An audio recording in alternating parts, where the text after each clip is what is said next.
Hello guys, welcome back to our channel. మన ఇయ్యాల రేపు channel for the first time ఒక ఇంట్రెస్టింగ్ టాపిక్, అది కూడా ఏపీ ఎలక్షన్స్ మీద మాట్లాడుకుందాం. అంతకంటే ముందు ఈడ కనిపిస్తుంది చూడురి, ఇది మన ఛానలే. నాకు తెలుసు ఇప్పటి వరకు మీరే సపోర్ట్ చేసి నన్ను ఇంతవరకు తీసుకొచ్చిర్రు. మన వీడియోలు కొత్తగా చూసేటోళ్ళు మన ఛానల్ ని సబ్స్క్రైబ్ చేసుకుని సపోర్ట్ ఇచ్చారు అనుకోండి, మీరు వద్దన్న అప్డేట్లు ఇచ్చేస్తా. ఫస్ట్ థింగ్ ఏంటంటే, దువ్వాడ జగన్నాథం మూవీ ట్రెండింగ్ లకు వచ్చేసింది. ఆ గోగాదే మడిది అప్పుడే మంచి టాక్ రాలేదు, ఇప్పుడు ట్రెండింగ్ ఎట్లయితే దక్కా అనుకుంటుర్రా? టైం మిషన్ పెట్టుకొని జరంత ఫ్లాష్ బ్యాక్ పోతే పెద్ద కథనే నడిచింది. డీజే మూవీ టైంలో ఒక ప్రీ రిలీజ్ ఈవెంట్ లో బన్నీ అన్న చేసిన కథకే ఒక స్టోరీ అయితే అయింది ఈ సినిమాతోని. ఇంకా ఈవెంట్ లా మన పీకే ఫ్యాన్స్ అందరు కలిసి జై పవర్ స్టార్ అని ఒక్కసారి అనమంటే చెప్పను బ్రదర్ అని అన్నాడు. మీదికెళ్ళి మన ఈవెంట్ లో వేరే వాళ్ళ గురించి ఎందుకు అని కూడా అన్నాడు. ఆ మాటకి బాగా హట్ అయిన మన power star fans DJ movie మీద రివెంజ్ తీర్చుకున్నారు. అసలు ఏం చేసిరో ఏం కథనో ఏమో గానీ రచ్చ రచ్చ లేపి పడేసిరు డీజే మూవీ రిలీజ్ అయినప్పుడు. ఇక Bunny fans power star fans అందరు కలిసి నెత్తిలు కూడా వలగొట్టుకున్నారు ఆ టైంలో. ఈ ముచ్చటంతా మనకి ఇప్పుడు ఎందుకక్క అనుకుంటున్నారా? అంత చిన్న మాట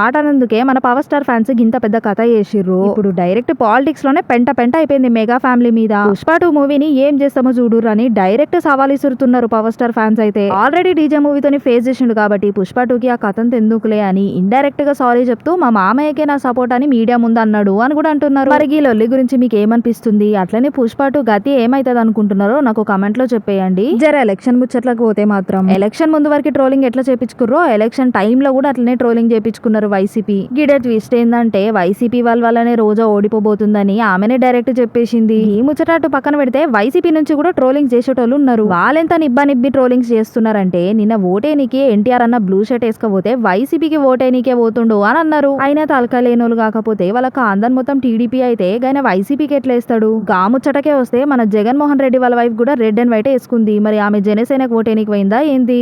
ఓయమ్మ, గిదైతే పెద్ద కథనే. వైసీపీ పార్టీకి సంబంధించిన ఎమ్మెల్యేని ఒక ఓటర్ అయితే పొట్టు కొట్టిండు. గదే మరిది ఎందుకు కొట్లాడిరు అని అడిగితే క్యూలో రమ్మన్నందుకు ఎక్కువ వాగిండు, అందుకే కొట్టుకున్నామని అంటున్నారు. గీలోలే కాదు, చాలా ప్లేసెస్ లో కూడా వైసీపీకి సంబంధించిన పొలిటీషియన్స్ ని ఓటర్లు అయితే పొట్టు చంపిర్రు. ఇవన్నీ ఒక ఎత్తైతే, మన మహానటి లిస్ట్ లా ఫస్ట్ ప్లేస్ రోజాది, సెకండ్ ప్లేస్ శ్యామలది అయితే థర్డ్ ప్లేస్ వంగ గీతది. ఈమె ఏడ్చిన ఏడుపుకు ట్రోలింగ్స్ అయితే దద్దరెళ్ళిపోయినాయి. ఓటేనికి పోయేటప్పుడు లైన్ లా అందరూ రివర్స్ ఈమెకే చెప్తురాట గ్లాస్ గుర్తు కోటేయమని చెప్పి. కానీ వాళ్ళు తెలియకన్నారా కావాలని అన్నారా ఇంతవరకు క్లారిటీ లేదు. గీ ముచ్చట ఈమెనే వేరే టైంకి చెప్తుంటే ఎవరో మహానుభావుడు ఆ వీడియోని లీక్ చేసి పడేసిండు. ఆ వీడియోనే ఇప్పుడు ఫుల్ వైరల్ అయిపోతుంది. ఓటేనికి వచ్చే జనాలల్లా ఒక ఆయన రెడ్ టవల్ వేసుకొని వచ్చిండని ఫుల్ ఆగమైంది. జనసేనకి సపోర్ట్ చేసుకుంటా ఓటేనికి వచ్చిండనే పెద్ద స్టోరీ చేసింది గీమె. మరి గీమె కూడా రెడ్ చీర కట్టుకొని వచ్చిందన్న విషయం మర్చిపోయిందో ఏమో. మనకు తెలిసిన పంచాయతీలు గిన్నిగనం ఉంటే తెలియని పంచాయతీలు చాలానే ఉన్నాయి. టీవీలలో చూస్తుంటే ఎలక్షన్స్ అవుతున్నాయా వరల్డ్ వార్ అవుతుందా కూడా అర్థమైతలేదు. నిన్న జనాలైతే ఒకళ్ళ నెత్తిలో ఒకళ్ళు రాళ్లతోని వలగొట్టుకుంటున్నారు. మన సమాజంలో చేంజ్ కోసం ఓటేయండ్రా అంటే ఇలా లొల్లిల కోసమే ఎలక్షన్స్ పెట్టినట్టే అయింది కథ మొత్తం.